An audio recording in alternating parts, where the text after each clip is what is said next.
Hola, hola, bienvenidas, bienvenidos a un nuevo episodio de El Hecho Maldito, el podcast semanal de análisis de la actualidad política de la República Argentina. Yo soy Juan Gentil, estoy junto a Poli Sabatés, a Julián Jófele, a Mili Pioletti y estamos grabando este episodio apenas a horas de que se conozcan las candidaturas para las elecciones de la provincia de Buenos Aires que se van a realizar el domingo 7 de septiembre. Estamos en momentos de mucha especulación, hay hermetismo en todos los sectores que están negociando sus candidaturas. Hay algunos nombres que ya han trascendido, sobre todo mucha presencia de referentes territoriales, de los intendentes o ex intendentes. La atención puesta en cómo se va a dar la batalla electoral, obviamente en toda la provincia de Buenos Aires, pero sobre todo en el conurbano bonaerense, las secciones primera y tercera, que es donde no solamente se concentra la mayor cantidad de municipios, sino la mayor cantidad de electores. Es decir, una buena elección, tanto en la primera como en la tercera, puede hacer que un sector u otro sea el vencedor de las elecciones, porque estos comicios, si bien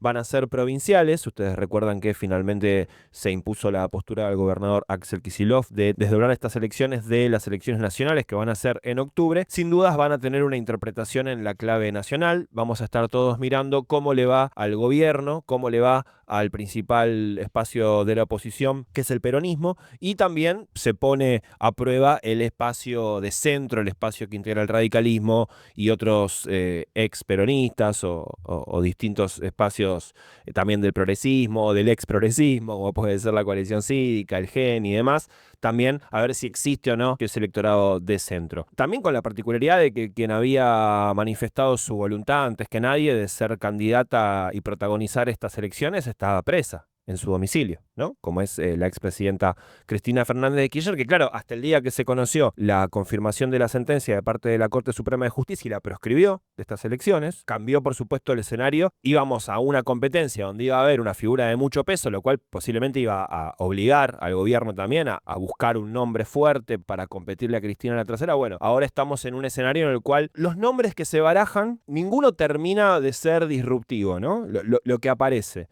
Suenan los nombres de los intendentes, ¿no? O incluso de la vicegobernadora Verónica Magario, es una referente de La Matanza, que son candidaturas testimoniales, serían, en ese caso, personas que tienen un rol de gestión, un rol en poderes ejecutivos, tanto provinciales como distritales. Estarían yendo a una elección para cargos que no van a asumir, lo cual hace mucho no se hace en la Argentina, ¿no? Y tiene, bueno, sus ribetes un poco polémicos, porque...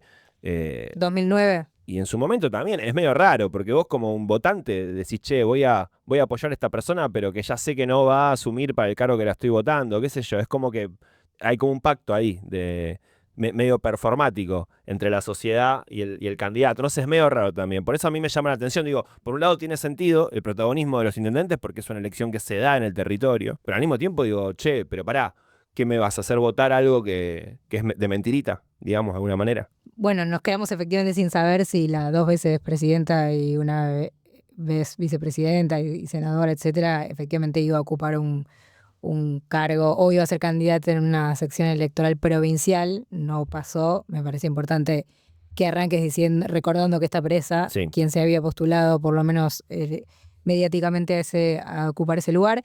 Y después me quedo con algo que dijiste vos. Yo creo que bueno, nos pasa lo mismo que en el episodio previo a las elecciones porteñas, ¿no? Lo grabamos un par de días antes con el riesgo de que con los números puestos. Sí. Entonces, la propuesta es la misma, creo que estamos todos de acuerdo, como salir por arriba de los nombres y Sí. discutir Nos más. caga que salimos los sábados a la mañana. Sí, pero no, pero Pero muchas cosas que se terminan discutir las cerrando como las ideas. listas, por ejemplo, los sábados a la noche. Exacto, y me parece que vos tiraste ahí unas líneas, me quedo con una que es la de los candidatos, que es, yo efectivamente coincido en que, o creo que sin Cristina no... O me voy a correr a Cristina porque no hay... el peronismo no tiene un candidato o candidata fuerte para ninguna sección electoral e incluso, voy más allá, para octubre.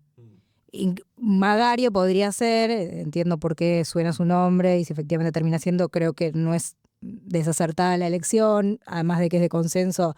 Viene de un municipio el más populoso, tiene muchos años de gestión. Buen vínculo también con los distintos sectores. Sí, por del eso, peronismo, por ¿no? eso. En el reparto que se hicieron más a Axel Máximo, es una figura que obviamente es la vicegobernadora de Axel, pero tiene o ha tenido un vínculo con los otros sectores, pero después no es que esto de tiramos toda la carne al asador. Bueno, no hay tal carne en todo caso. O sea, la carne está un poco barata, sin desmerecer a nadie, por supuesto, ni ninguna trayectoria militante ni política, y lo cual me parece que habla un poco del peronismo, del momento del peronismo, que más allá, y que no es actual, que más allá de Cristina, cuesta encontrar figuras. Los que podrían ser son efectivamente Massa, Axel Máximo, Sumo Grabois, pero obviamente con acciones menores, y ninguno puede ser candidato por distintos motivos, o bueno, Massa está por verse, pero Máximo en un punto dicen que mide bastante mal, lo cual lo baja de ser un buen candidato. Axel está en gestión obviamente y ahí sería groseramente testimonial, y bueno, Massa hay que ver qué pasa, pero después no hay, no sé, los nombres que sonaban, Cato Podis, Magario, Tayana, no es un nombre que decís, bueno, con esto... No, ni siquiera le gano al frente oficialista, porque eso quizás es imposible hasta con Cristina, pero por lo menos hago un juego digno. Sí. No sé, siento que habla de un momento de peronismo que no hay tal mercadería tan potente. También se da la particularidad de que al estar desdobladas las elecciones te obliga a guardarte cartas competitivas para la segunda instancia electoral, ¿no? Entonces, mientras te escuchaba, pensaba que quizás algunos de los nombres que mencionaste probablemente se estén pensando para encabezar o estar entre los primeros lugares de la boleta de octubre. Sí, Massa, ponele. Sí, Massa. Que igual dicen que no, pero se habla de ponele que sea más, bueno, pero ponele, tenés dos, o sea, como que lo que digo es que, no sé, bueno. No sé cuántos candidatos querés tener igual potables en un espacio político y más del campo nacional popular. En general, los liderazgos son pocos y el resto son figuras que tienen que cumplir otro tipo de roles y no necesariamente tienen que ocupar grandes carteles en una candidatura de una elección provincial, además.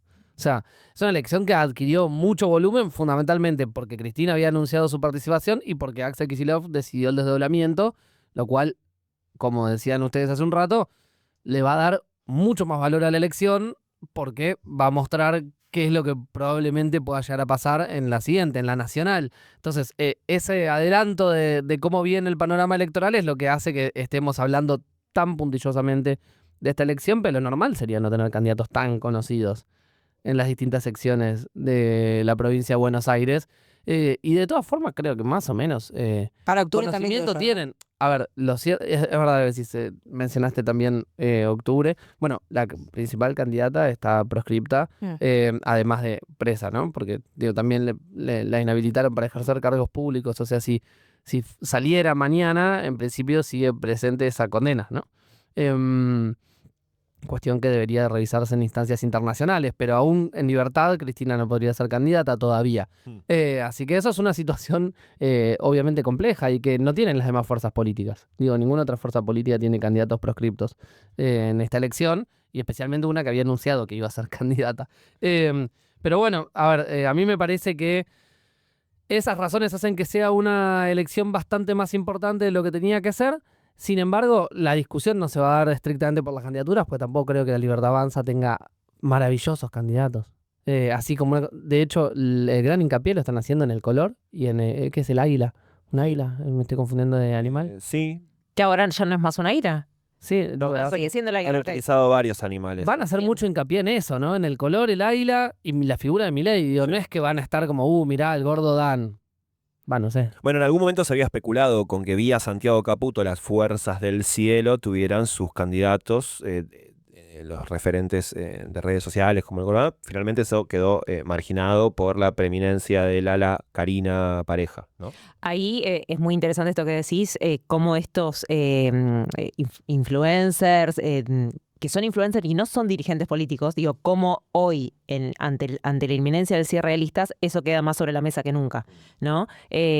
Una cosa es conducir un stream y otra cosa es hacer política, que creo que eso es algo que Milei lo empezó a tener muy claro ahora, digamos. En el cierre de listas, incluso cuando él asume, empezó a pasar esto que ya lo hemos hablado en otros capítulos, que había mucho marginal, mucho lumpen, ¿no? En las listas de la Libertad Avanza en el interior, en algún municipio, había alguno condenado por algún delito, había una serie de cosas que creo que tal vez vía carinismo, digamos, con esta intención de Karina Milei de poner el sello institucional en todo el país y demás, empezaron a limpiar y tal vez venga con ese mismo ímpetu la idea de que las Fuerzas del Cielo es un grupo de pibes con mucha iconografía, con las pancartas, con el stream, hay ahora un Derecha Fest en Córdoba. Sí, en Córdoba. Que cierra Milei, digo, toda una cosa muy performática, que eso es una cosa, pero eso no implica que el gordo Dan sea candidato a, no sé, diputado nacional. Eso por un lado, por el lado de la Libertad Avanza, y volviendo a lo del peronismo que planteaban Joffe y Poli, yo coincido, ¿no?, con que no esperemos grandes figuras en una elección provincial legislativa, ¿no? Pero lo que pasa que es el preludio, o tal vez es el preludio de octubre, es el preludio de 2027, pero también es a donde estamos parados como consecuencia de la derrota, ¿no? Es como con qué piezas quedamos luego de la derrota electoral. Y tal vez lo interesante de estas elecciones es el triángulo del peronismo, ¿no? Massa, Axel y Máximo Kirchner, y la manera que se dieron para dirimir los posibles roces, ¿no? Entre las tres fuerzas se dividieron por porcentajes, ¿no? 38% va a tener Massa, 38% Axel, 38%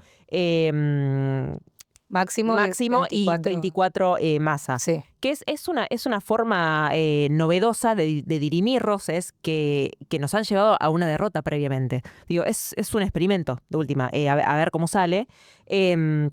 Para buscar con este sistema de compensación que todo el mundo quede adentro y que post alianza electoral pueda continuar la idea de unidad, de lista conjunta, como que sea que le llamemos, ¿no?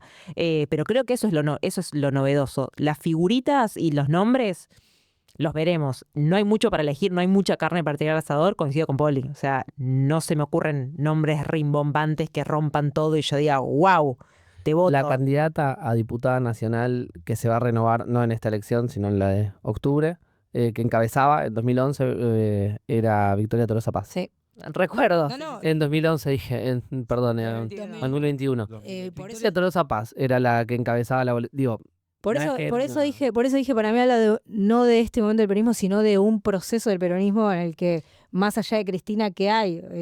Por eso para mí no Esa es es de... la pregunta que estabas haciendo. Claro, no es de ahora, estoy de acuerdo con lo que decís, y yo tenía a Tolosa Paz en la cabeza, de hecho, no es de ahora, lo que digo es, bueno, Cristina está presa, está proscripta, y además, bueno, eventualmente en algún momento iba a estar más grande y no iba a estar en el centro de la escena como candidata, como qué sé yo, eventualmente digo en 10 años puede ser. ¿Qué tarea se da el peronismo para, bueno, que gravite otra cosa en torno a eso? Y yo coincido también con lo que decís vos de Joffe de la Libertad Avanza, pero la verdad que espero un poco más del peronismo que la Libertad Avanza en torno a trayectorias políticas, a formación de cuadros, a seriedad, la construcción de líderes, de perfiles. O sea, entiendo que la Libertad Avanza no tenga cuadros, lo entiendo porque es la esencia de su formación política, de su génesis, de su espacio. El peronismo es otra cosa. Ahí está bueno lo que decís, porque mientras te escuchaba hacíamos la diferenciación, ¿no? Peronismo es una cosa, kirchnerismo es otra cosa. Kirchnerismo es un color del peronismo, Cristina lo ha dicho en alguna otra ocasión, nos dicen kirchneristas para bajarnos el precio, pero somos peronistas, ¿no? Y creo que este cierre de listas y estas elecciones de este año marcan un poco un nuevo cambio de color, un nuevo cambio de piel que tiene que tener necesariamente y obligadamente el peronismo, dado que la líder con el apellido Kirchner está proscripta, ¿no? Y quienes conforman ese espacio, anteriormente conocido como kirchnerismo, son incluso vertientes que no son kirchneristas originariamente, como Sergio Massa. Hoy ya está naturalizado que está adentro. Pero venimos de un proceso, digamos, de albertización del kirchnerismo con toda la gestión Alberto y con todo lo que sucedió a partir de ahí, que va marcando como un ocaso de ese color, ¿no? De un ocaso de la década ganada. Hay necesariamente un cambio que hacer, y creo que en ese cambio sucede esto que decía Poli, realmente la falta de nombres. Yo coincido con las dos cosas, que no hay que tirar toda la carne al asador porque nada, son legislativas, son provinciales, falta octubre y demás, pero faltan nombres. Sí. Eso es así. Por eso asomó, por supuesto, el nombre de Axel Kicillof. Total. Y bueno, se causó todo el revuelo que hemos comentado largamente también en este podcast en términos de, bueno, a ver si es una sucesión natural o no, si le está disputando o no la conducción a Cristina, si era o no era su momento para encabezar, para lanzarse en esa discusión. Yo creo que esas tensiones son lógicas, si bien me parece que sí hubo cierto apuro en lanzarse a esa discusión de parte, no sé si fue tanto de parte de Axel en sí mismo, pues no sé qué piensa, pero intuyo un poco que tiene más que ver con ansiedades de algunas personas que estaban más alrededor o que estaban muy cerca de Cristina y se fueron yendo de ese espacio. Al mismo tiempo también pienso, bueno, hay que leer también, o hay que afinar la mirada al pensar qué pasa, que ese proceso que recién marcabas vos, que cuando hablas de un ocaso, de la década ganada, si ese proceso naturalmente no genera nuevas referencias, porque bueno, las podés inventar a las referencias políticas, no salen de un laboratorio, son, digamos, procesos complejos de representación política y de legitimación frente a quienes, hacia sus representados, y bueno, eso, por más que uno le ponga muchas ganas, lo diga, lo desee, lo intencione mucho en su fuero íntimo, bueno, ¿ocurre o no ocurre? Bueno, pero Massa tiene un 24% del reparto y también lo naturalizamos y yo no veo su representación legítima y natural. También yo creo que hay que pagarle a ver si el candidato, o sea, yo creo eso en un punto. Bueno, y es un tipo que es conocido en toda la provincia. 24% Massa. Vos para vos merece No, menos. pero digo, está fuera Patria Grande, está fuera la CGT, está afuera, digo, ya sé que no es lo mismo y yo de verdad, insisto, digo, a mí no es una persona que políticamente me convoque, creo que hay que pagarle alguito de lo que hizo M23, que nos guste o no, lo hizo. Bueno, le están pagando con menos de un tercio. Menos. Sí. ¿No? Está bien, pero por eso no me quiero poner técnica del número, pero Patria Grande y CGT no están adentro de la discusión. claro, pero alguien le tiene que dar sus lugares. Claro, están O sea, no, morderían porque- de los 11 de Claro, de los 38, 24. No es CGT que, morderían en el no es sector que- derecho al futuro, ¿no? claro, y digo, no sé, digo, y movimientos sociales, digo, no es que el reparto fue, bueno, vamos a dar todos los que están adentro del frente y vamos a dar un poco al sindicalismo, un poco a, no sé, digo Patria Grande, pero puede ser otro espacio, pero creo que es el minoritario mayoritario. Se dieron en tres y después cada uno de ahí tiene que ir pagándole a los que Sí. considera ahí, pero Ujú. también esa forma es un poco la misma forma que en el 23, es un poco la misma forma que en el 21, que en el 19, para mí. Entonces como que no veo una renovación, o sea, tampoco, como no veo nombres así fuertes y liderazgos que genuinamente van surgiendo con los años y con la territorialidad, y tampoco veo una nueva forma de hacer política y una lección de la paliza del A 23. mí me gusta donde vas, pero no sé si estoy tan de acuerdo con que sea la misma forma. Yo lo que vi en las otras experiencias es que era más dedazo. Era dedazo probablemente de Cristina, digo. Y en todo caso ese dedazo era legitimado por el resto de los... Pero no había una mesa de tres espacios que se sentaban y negociaban medio en calidad de igualdad. Era una cosa más decidida de arriba hacia abajo. No quiero decir que este esquema no sea también Las un legislativas poco de no, arriba no. hacia abajo. Las legislativas no. Las que fue Tolosa Paz, la candidata del Cristina y 21. Alberto Ahí se dieron un poco. quizás eran dos sectores, no, Sí. y también estaba Massa, sí. Claro, pero Alberto no sé si era un sector. Ponía uno o dos. Bueno, todos los zapas. También parece que no tenía el 11, no tenía el 38% de nada. Tenía dos candidatos entre los 15 entrables y era como de regalo, ¿viste? Lo dejaron entrar a Santiago Cafiero en su momento. Igual entiendo dónde vas, digo, tampoco es que sea que se siente Massa, Máximo y Axel, te habla de una apertura democrática del frente. Bueno, digo, son los tres referentes más importantes de la provincia de Buenos Aires. Por supuesto, me parece que en términos de inserción y de desarrollo territorial, por supuesto Patria Grande es importante, incluso hasta me animo a decirte, y Guillermo Moreno puede aspirar a Me olvidé de Moreno, tener sí, su sí. espacio Sí. y su lugar y sentarse en esa mesa también, pero también están en un segundo lugar en términos de peso político. Sí, obvio. Sí.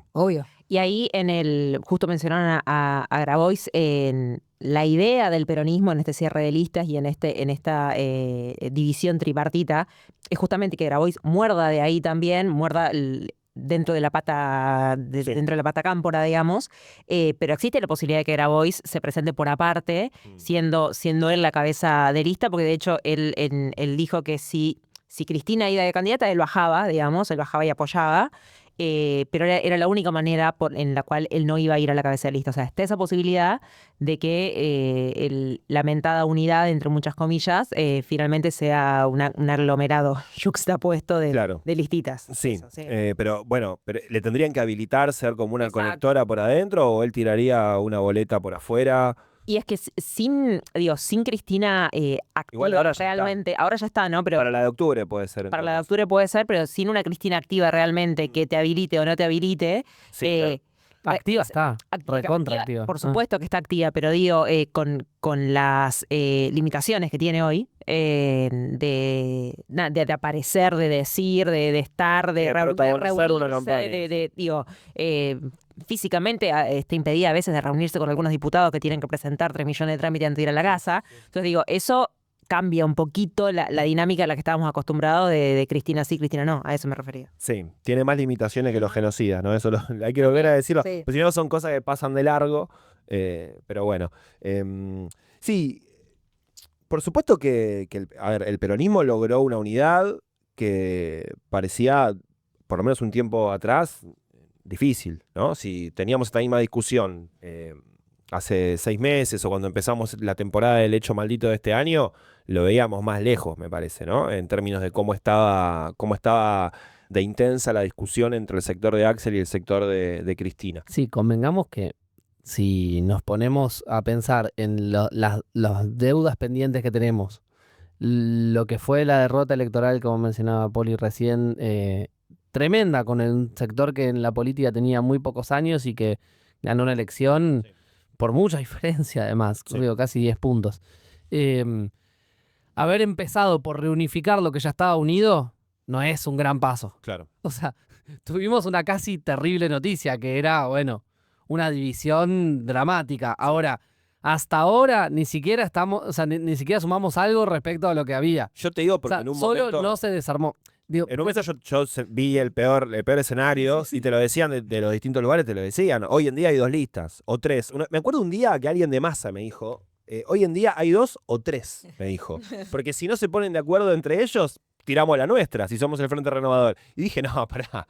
O sea, hay que colgar los guantes. pensé que era colgarlos de la... También. Igual también, claro, como quiero decir, Obviamente que era está pasta de bien. negociaciones. Por eso depende cuál sea el punto de partida que miramos. Si miramos el momento más crítico de la interna, Sí. hoy es un día de, bueno, o esperemos que no haya ninguna novedad que anule nuestro episodio. Hasta las 12 de la noche Está del sábado todavía, estamos es un medio- día de, bueno, bien, resolvimos, Sí. ¿no? Seguimos adelante. Si vemos como punto de partida la derrota contra Javier Milei, y la verdad que hasta ahora no parece que hayamos tenido un proceso muy virtuoso para revertir eso. Digo, al día de hoy seguimos pensando más en una salida del gobierno de Milei producto de sus propias internas, algún choque en la macroeconomía en relación con sus propios errores, una cuestión dentro del propio Círculo Rojo, bueno, un montón de otras cuestiones que no son, la tremenda amenaza del peronismo unido. O de Que que igual está bien y es importante y tenemos que tenerlo y sí. No, estoy de acuerdo. Eso, de acuerdo. sin eso no puede ser podríamos esa- ni no discutir, puede ser esa Y Milei actitud podría haber hecho desastres sin eso. No hay que tampoco decir, pero bueno, trato de poner los 2 matices. Mira, el otro día Jofe fuera de este podcast me dijo algo. No diga nada de lo que... Me Vas gustó. a romper el off. ¿Puedo romper el off? No, tenía que ir a una charla y le dije dame línea Sí. y me dijo algo que es verdad, que está muy bien y lo usé, amigo, gracias. Por favor. Que es, a ver si lo entendí bien, Capaz lo interpreté quizá como que- el culo. quizá que todo lo contrario. Que no necesariamente Milei se va a ir cuando se nos cante las pelotas a los otros. O sea, pero que el desafío en todo caso es, o sea, que no en todos los procesos políticos uno decide, la oposición decide cuándo se va el otro, ¿no? Pero sino que puede haber procesos internos, como estás diciendo vos, pero que en todo caso el desafío es estar lo más armado posible, lo más listo, lo más preparado, lo más... a mí me gusta esa idea porque creo efectivamente que es así, lo cual se contradice apenas quizás con lo que estamos diciendo recién, porque a lo mejor sí, Milei cae producto de su propia lógica, de los propios mercados, etcétera, Pero sí creo, y ahí sí estamos totalmente en sintonía, que hay que estar totalmente listos. Por eso digo, construir liderazgo. Por ejemplo, para mí, o sea, hay intendentes ahora, Mariel Fernández de Moreno, Fede Termina en Lomas, Federico Achával en Pilar, que son liderazgos Por jóvenes, supuesto. candidatos bastante de la unidad, que de hecho han tenido roles muy importantes, por ejemplo, Termina en las mesas de discusión para el cierre de listas, que bueno, yo creo que ahí hay como claves para pensar las renovaciones Sí, además son personas que están abiertas, digamos, a conversar nueva agenda del trabajo, nueva agenda económica, digo, no están cerradas. Y me quedo ¿no? corta porque nombré solo 3, pero porque tuvieron un Sí, protagonismo. Pero hay Hay varios, está hay varios. Mantegazza de San Vicente, que Sí. es muy joven. Bueno, yo ahí la podría poner, aunque es otra línea, Claro. Mayra Mendoza, Bueno, que bueno. también es una Sí, persona sí. joven, con proyección política, mucho más identificada con la cámpora, con Cristina. Pero sí, a mí me interesa mucho eso, pensar esa generación, esa segunda generación, que puede ser una renovación. De hecho, a Chávez, por ejemplo, suena como un posible candidato a gobernador en otro momento. Que es la misma generación que Axel, que es la misma generación ¿Sí? que era hoy. ¿O son un poco más jóvenes? No, Axel- no, para mí, Axel para mí. es fachero No, y da sí. menos años de los que tiene. No, bueno, sí, más o menos 10 años. Ahora pero lo voy a googlear. A ver. yo creo que políticamente es la misma generación. Tiene la misma edad que Massa. Y Eso es que loco. Milei. Eso es loco. Bueno. Y que Milei. ¿Todavía no nos seguís en las redes sociales? Somos Maldito Hecho en Twitter, El Hecho Maldito OK en Instagram y en YouTube, y en Spotify, El Hecho Maldito. Quería decir una cosa en relación con lo que planteaste antes, que me gusta tu interpretación. Va por ahí, no. Bien. Lo que quiero decir es, no necesariamente tenemos que cargarnos permanentemente con la idea de que el gobierno se va a ir necesariamente solo si nosotros hacemos de lo primero a lo último. Claro. Lo cual no significa que no tengamos que prepararnos para ganarles en elecciones o eventualmente reclamar cuando haya que reclamar que hay alguna situación sobre la que es suficiente con lo que está haciendo este gobierno y las consecuencias políticas que eso tenga. Ahora, lo que sí no nos puede pasar es no estar preparados para el día que eso pase. Si pasa, sea porque nosotros nos organizamos muchísimo y le ganamos en elecciones, o sea porque su propia interna se los comió. Bueno, tenemos que prepararnos para eso. Me gusta que le demos esa vuelta de tuerca, decir, tenemos algunos caminos para empezar a recorrer. Hay banco. Hemos hablado acá también del rol del Partido Justicialista, que, bueno, hasta ahora está comenzando, ¿no? En muchas áreas, pero que es algo que puede ser interesante si se sigue poniendo en valor. Bueno, hay algunas cosas ahí a ver. Sigue recontra mil pendiente y como un foco de alerta muy grave la posición política de las juventudes, ¿no? O sea, los pibes que veían en la condena de Cristina como un mero acto de justicia, que eran 7 de cada 10 de los encuestados en una encuesta que circuló muchísimo, y la dificultad de representar, escuchar, saber qué está pasando ahí. Eso creo que es un tema que nos tiene que importar bastante más de lo que nos está importando. Ahí me paro sobre lo último que dijiste de los jóvenes, ¿no? Porque es una punta para pensar el futuro, ¿no? Esto que decíamos recién, la década ganada quedó atrás, los nuevos dirigentes no terminan de tener su color, y lo que viene por delante está difuso respecto del movimiento peronista, respecto del progresismo, y para pensarlo en una forma más, tal vez más macro, digamos, más filosofía política, digo, la historia de los países avanza gracias al conflicto. O sea, gracias a las crisis. Y las crisis hay que habitarlas y las crisis no duran un año, ni un par de meses, ni una gestión. No hay que tenerle miedo a las crisis. Ni pensar. Yo le tengo, ¿eh? No, ni pensar que eso es una derrota cultural irreversible. Digamos, es una crisis y gracias a esa crisis y esos conflictos, los países avanzan. La historia de los países avanzan.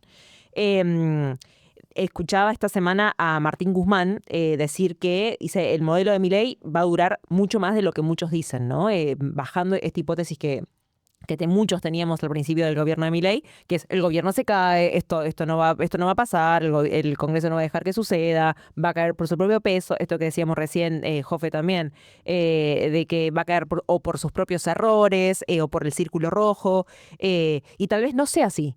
digamos, tal vez haya mileísmo para rato. Incluso no me refiero a que habite en el Ejecutivo. Por ahí, sin habitar el Ejecutivo, va a haber mileísmo para rato porque ya va a estar metido adentro de la sociedad Que argentina. quede como la cara del polo de derecha, de centro Es hacia abajo. súper interesante lo que está diciendo. Eso, digo, o sea, va a continuar dentro de la política argentina una corriente mileísta, o sea, ser mileísta. Escuchaba un poquito el otro día la editorial de Pacni que hablaba sobre el nuevo oficialismo, ¿no? La fuerza de un oficialismo. Una cosa es ser un outsider total, que ganaste una elección, que esto que decíamos, tenés ahí un equipo medio lumpen, tenés la fuerza del cielo, no sé qué, todo medio circense. Y otra cosa es ser un partido que busca ser un nuevo oficialismo, un nuevo oficialismo ideológico, digamos, en la Argentina. Porque ya está instalado, o sea, vos ya podés ser argentino y decir yo soy mileísta, de la misma manera que podés decir soy peronista. Que era algo que antes no sucedía, algo creo que lo dijo Juli Weisgold acá hace varios programas atrás, de que ellos empezaban a ver en las encuestas que había gente que se reivindicaba mileísta, y que reivindicaba las políticas del gobierno, porque efectivamente, como dijimos alguna que otra vez, ve que el gobierno hace algo, o sea, que cambia algo. Y creo que en la Argentina el hecho de que vos estés en el Ejecutivo y cambies algo, Va para adelante. va para adelante, o sea, no importa lo que Como que no cambies. titubea. Sí, Exactamente. eso en sí, en general, es una virtud Total. en cualquier ámbito, ¿no? Sí. Vos le reconoces a alguien que va con la suya para adelante a matar o morir. Después eso hay que ver si le funciona o no le funciona y qué te pasa a vos con eso. Es el problema que tuvimos con Alberto. O sea, Sí, por supuesto. toda la gestión de Alberto E incluso Macri creo que tuvo ese incluso Macri, problema. Tuvo ese problema. con su propia base electoral. Sí, con su propia base electoral, con el establishment también, que le dijeron, che, loco, pero vos no eras Del que venías a hacer tal y cual el cosa. sumum del neoliberalismo en la Argentina, y al final negociaste todo. Tenías a Marcos Peña, se sentaba con todo el mundo, negociaste Sí. con todos los gobernadores peronistas. El argentino quiere que hagas algo, quiere que cambies algo. No, yo creo que eso es una virtud y eso es algo que se le reconoce. Creo que no alcanza para hacer una nueva hegemonía. No, en la- pero me agarro esto que estás diciendo que me parece muy interesante. Yo no escucho a Martín Guzmán, pero cuando dijiste la cita, cuando dijo el modelo de Milei dura para rato, yo inmediatamente pensé el mileísmo sin Milei. Y no solo es la identidad política de la base, que yo ahí coincido, se ve, o sea, hay gente que efectivamente es mileísta, sino que a lo mejor también el modelo se traslade a gobernantes que vengan, no sé, voy a tirar cualquier cosa, gana un Yarlora presidente del próximo mandato. Y que esa identidad presione para que un Yarlora que viene de otro, Yarlora cualquiera, que venga de otra extracción política, de otra tradición militante, de otras ideas incluso, se ve obligado a darle cierta orientación al Estado, porque eso es lo que funcionó, para darle cierto lugar a lo público en desmedro de lo privado, o por lo menos un cambio en la relación público-privado. Eso es lo que yo también creo que puede continuar más allá de Milei. Incluso, verte forzado a hacer alianzas con sectores mileístas, forzado a hacer Eso ni hablar, alianzas sí. legislativas. Pero hacer como que, alianzas, ni hablar, pero como que ahora, no sé, como si el fiscalismo fuera el nuevo mandato, ¿no? Como que quede eso, ¿se entiende? Como si... Inflación y gasto, mala palabra, ya Sí. lo lograron instalar en el sentido Sí. común. Me da miedo también que haga pasa un que- Massa y haga eso. Sí, Claro. a ver, creo que ahí estamos dando al mismo tiempo dos conversaciones, como espacio político, como sector, como identidad, etcétera. Coincido que va a permanecer en el tiempo y es verdad. Y en relación al modelo económico, sí creo que no está del todo cerrado que evidentemente continúe el mileísmo como tal. Sí que hay algunas variantes, algunas variables de lo que implicó el esfuerzo que hizo la gente, es decir, que se trasladaron los costos del ajuste a las personas en función de alguna cuestión que era la búsqueda de la desinflación y obviamente redistribuir inversamente la riqueza en nuestro país. Pero yo creo que las podés reivindicar desde otro lado, que podés encontrarle una vuelta de tuerca a eso. Digo, Néstor Kirchner también hablaba de tener superávit y sin embargo tuvo políticas progresistas, tuvo un ciclo económico positivo, que se crearon millones de puestos de trabajo. Es decir, uno podría tomar algunas de esas cuestiones y decir, che, ojo, o sea, no necesariamente una política que venga posteriormente al mileísmo tiene que salir y decir, bueno, ahora es necesario triplicar el gasto para... No, pero ir seleccionando sectores donde sí es importante poner el eje, poner el foco, volver a atender, etcétera, me parece que sí puede ser un camino viable para un próximo gobierno.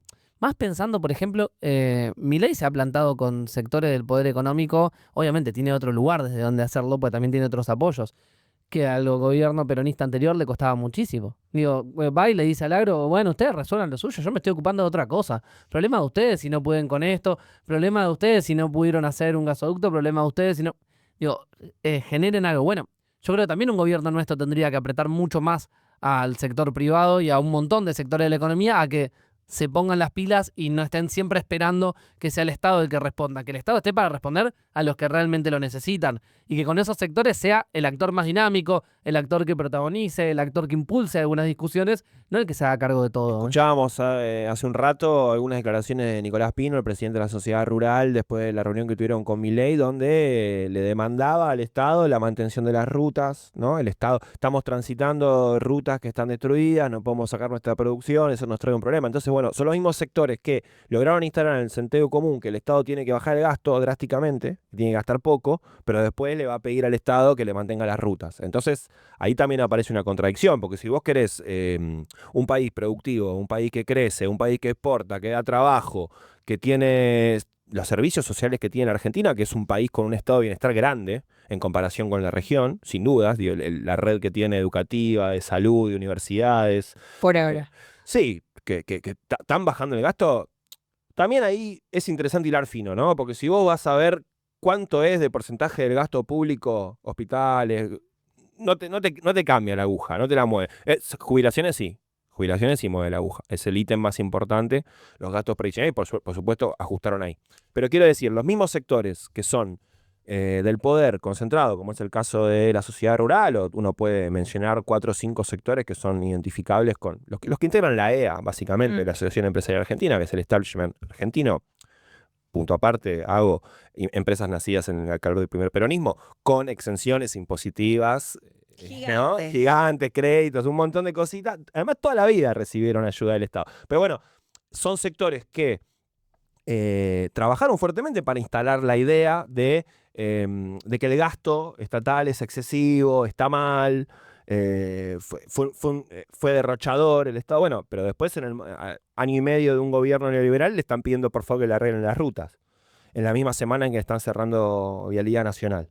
Entonces, bueno, también ahí hay una contradicción. Y también, digo, esto lo digo... No sé si es una contradicción. Anda el modelo agroexportador, me voy un siglo atrás. Es como son, decís vos. No, fue un modelo que generó muchísima riqueza, innegable, muchísima riqueza. De hecho, no tuvo oposición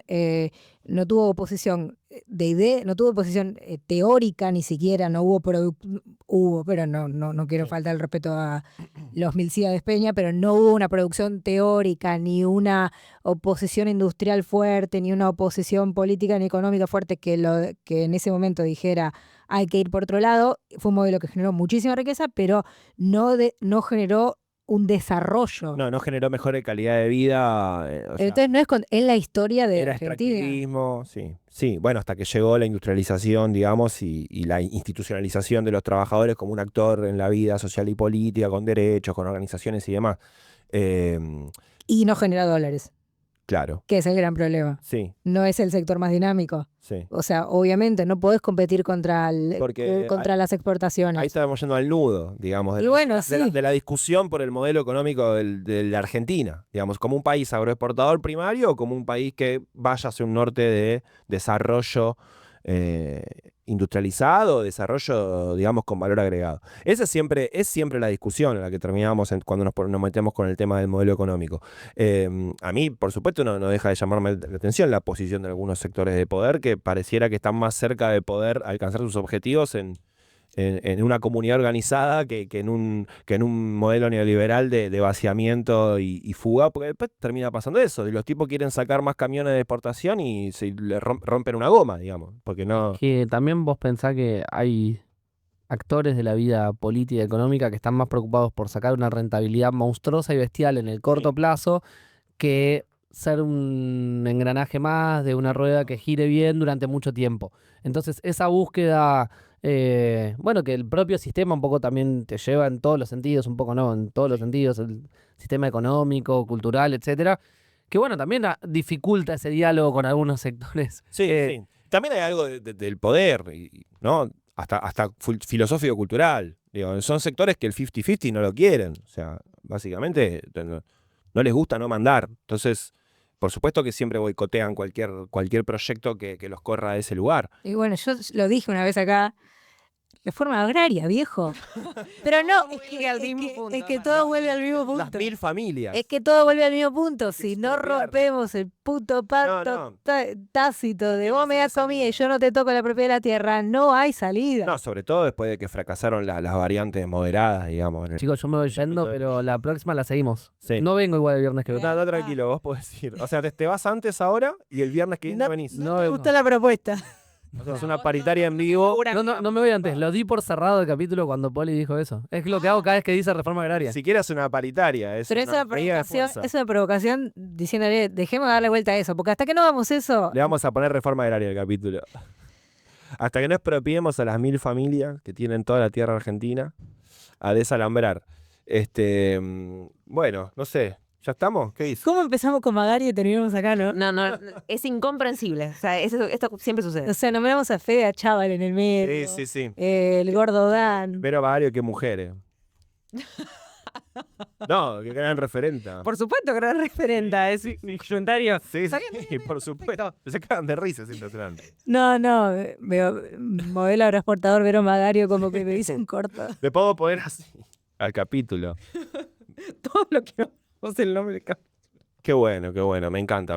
Podés arrancar, Jofe, no hay problema, ¿eh? O te querés quedar hasta que te cerremos. Me 42 gustaría minutos. asegurarme de que hayan cerrado. Yo le voy a preguntar algo a la No audiencia. cerramos Yo todo. Le voy a preguntar, yo creo que también lo mismo. Le voy a preguntar a la audiencia porque es abrir una discusión interna que tenemos. En un momento como este, el capítulo estaría durando 40 minutos. Vos nos vas a dejar tu comentario en YouTube o en Spotify, donde vos quieras.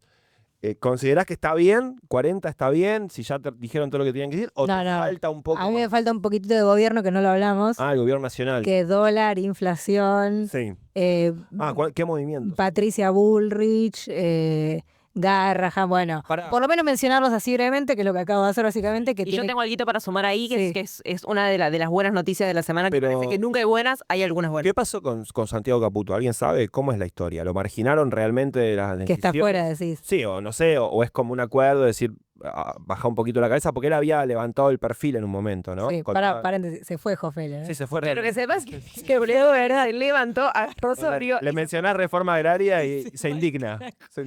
Se va a defender la propiedad de... Te mandamos un beso, Jofe, que estás escuchando a partir de ahora. Sí. Todo lo que digas. Espero que te paguen tu nombre. con 10 hectáreas. Sí, Santiago Caputo, no sé, yo no lo doy por muerto igual, ¿eh? Claro. Hoy sí, si vos ves la foto hoy es... no me sale la hermana, Karina, Sí. Javier, los Sí, Menem y no sé, y Bullrich. Los Menem que están apuntados ahora por una licitación de una empresa con el Banco Nación y demás. Pero bueno, pasa que Caputo en un momento me parece que no terminó de quedar claro si él era un operador en las sombras o quería ser un protagonista de primera línea. Cuando empezó a salir, a hacer esos actings, ¿no? De Sí. la foto del fotógrafo, el carnet, haciendo Sin ir más canchero. lejos, en las notas periodísticas, a Santiago Caputo se refiere como el asesor, Claro. el monotributista. O sea, no sabemos qué lugar ocupás. No puede ser las dos cosas. Exactamente. ¿No? No puede ser un armador, no puede ser un monje negro y al mismo tiempo salir en las fotos, en los videos. ¿Cierto? Jugando puchito. Cuando lo apretó, sí, o cuando lo apretó Manes, ¿se acuerdan? En el Congreso de la Nación, que se hizo el canchero ahí, que lo topeteó. Chueco Mazón era Chueco Mazón porque Tal cual. nadie le conocía la cara. digamos. Sí, no puedes Pero bueno, hacer las dos cosas. Dicen los que tienen llegada ahí al núcleo del gobierno que está cada vez más chiquito eso. Es Milei con Karina y dos más. Y a eso se suma esta última semana la hostilidad explícita entre el presidente Javier Milei y su vicepresidente Victoria Villarruel, que de hecho me acordaba mucho del capítulo que hicimos sobre vicepresidentes y sobre la dinámica en general de presidente-vicepresidente en la Argentina, más allá de los nombres y de la danza de los nombres, que comenzó un poco con el tema del aumento para los jubilados y el bono, que Victoria Villarruel se expresó a favor, que los jubilados no pueden esperar, que deberían sacar plata de la CIDE, si dicen que un bonito pequeño afecta al déficit fiscal. Digo, se expresó en redes sociales respondiendo comentarios, pero expresamente en contra de una línea de gobierno, ¿no? Abriéndose bastante del triángulo ideológico del mileísmo y expresando que Milei, que hace rato que ellos no hablan, ¿no? Protagonizó un intercambio medio gracioso en redes con fanáticos de Milei, ¿no? Sí, también con Patricia Villarruel. Sí, me engendro Esa es una nueva... interesado en Frankenstein ese que te espero que no se escapo, que estamos en el horno. La estamos presentando acá en el hecho Patricia 2027. Villarruel 2027. Para tus compañeros y compañeras, quiero proponer la fórmula que encabezará. Patricia Villarruel. Bueno, el Yo Daniel secundaré a Emilio Pionetti como vicepresidente. Patricia Bullrich, quise decir. Pero bueno, digo, son parte de las internas que está teniendo el partido de gobierno, pero a lo cual ya nos tienen acostumbrados, digamos, nacieron así. No es que es el mismo estupor que nos causa las internas en el peronismo. Es menos escandaloso que Alberto y Cristina. Por algo que no entiendo bien. Yo tampoco, digo, es como que es parte de su génesis el caos, ¿no? Ser caóticos. Entonces, es algo que uno no espera de algo tan institucionalizado como el peronismo, pero sí de algo como los libertarios. La novela de Alberto y Cristina también tenía 24/7 de cobertura, ¿no? Totalmente. Estaba al aire, prime time, ponía a la mañana, al mediodía, a la noche, los medios de la derecha, los medios de este lado también, era full cobertura. Y la novela Milei Villarruel, bueno, un poquito, aparece ahí cada tanto, ¿no? Siempre tiene mayor nivel de avivamiento del fuego en el seno del peronismo que en el seno de la derecha. Y ahí quiero hacer un asterisco que parece que no tiene nada que ver, pero hablando de redes sociales, de Twitter, de Instagram y cómo se dan las internas en esos lugares. ¿Se acuerdan que Milei se expresó de una manera muy burda y muy grosera sobre Ian Moche, que es un niño que tiene autismo y que es influencer también sobre ese tema? Y bueno, terminó retuiteando cuestiones que amenazaban a la familia, se difundió la dirección de la familia, empezaron a recibir muchas amenazas por parte de seguidores de Milei, y la justicia definió que Milei tiene 5 días para explicarle a la justicia por qué dijo lo que dijo de Ian Moche, y esto importa porque sienta una jurisprudencia en donde ese tipo de cuestiones que antes eran de color de Javier Milei, hoy son, según la justicia, violencia institucional, y establecieron en el mismo fallo que un presidente es presidente las 24 horas del día y que la cuenta de Twitter es la cuenta del presidente, no es la cuenta personal, que también tiene una esquirla que salta para el caso Libra, por ejemplo, ¿no? Que fue como la misma dinámica. Pero bueno, me pareció interesante traer eso que pasó esta semana porque sienta algunas bases de que no se puede hacer y decir cualquier cosa, ¿no? Sí. Que hay consecuencias institucionales. Sí. Bueno, y por supuesto presión en el frente cambiario, en la economía. No fuimos a desarrollar por ese lado. No, pero un gran número de inflación. Sí, Un gran número. el 1,6. Sí. Pero ellos lo festejan, ¿viste? No, sí, es que bueno. Sí, grande. Sí. Ah, Yo grande también lo festejo. de que es buenísimo. Y es un gran... Sí, es bajo. Sí, bueno, no sé, pero en comparación con otros países sigue siendo alto. Bueno, sí, está bien. ¿Querés que vayamos al de Massa? 1,6. No, está bien, pero ahora siento que me alcanza menos el sueldo. A ver, si le pones la lupa y ves cómo llegaste a ese número, obviamente es preocupante. A mí me llama, pero lo digo sin saber bien cómo funciona, ¿eh? El número de masa, no me acuerdo cuánto estaba, no sé, 7, 8 por ahí. 12. Sí.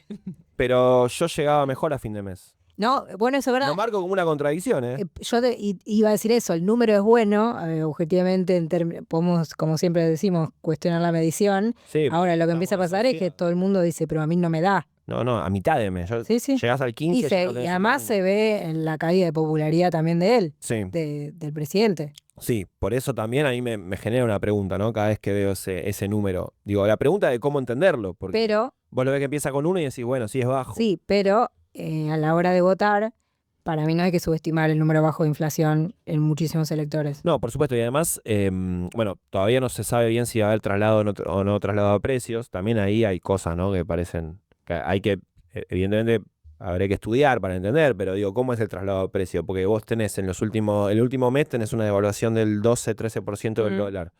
y todavía no hubo traslado de precio, porque es más, eligen cuando hay traslado de precio y cuando no. Si no es que aumenta el dólar, hay traslado de precios, y cada vez que hay inflación es por eso. Dicen, no, bueno, aumentó el dólar, me aumentó la nafta hace poco también. Bueno, qué sé yo. En las últimas semanas igual hubo remarcación en los supermercados, el número este de 1,6 no lo refleja, refleja lo de hace un mes y medio. Entonces hay que ver qué pasa en los próximos meses.